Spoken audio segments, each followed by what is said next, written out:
Sebo tato omulungi musajja wa Kabaka yali jjajjange yayimba oluyimba nnyini muno mwali tamanyi kubola nganda. Abaana mwe bazze muno mwe mwabobwe.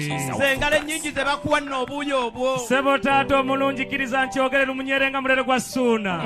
Kitange nakedde ku Nawanca ku Maliri mu kinywa mbogo nga n'amatu teganatandika kulira. Kitange n'entebateba ne mambaga n'entindigga. Taata n'enjolekera mu kika kya jjajjange Gabunga Essagala Buwaya.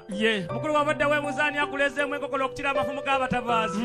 Nga y'ono muzzukulu wa Gabunga Essagala Buwaya ngamba Kizito ow'Emmamba. Bw'abanga y'oyo mwana wange engalo ezo oziwulira. Sebo taata kunaabeera kusiimako n'osindikira muzzukulu wa Nduga ngamba ono mu kibiina nkibiriza mpolampola akanuulo kange n'ekanuula nga kakuba nkaza mu nkuuma ntiribisiyo. Mukulu nga bwe neegendeza kantenta obutanteka okunzaalira ebitukola makayi byazaalira ku nsiko. Taata njije nkonkone ku mugguukirizo ogwo sayidi eyo.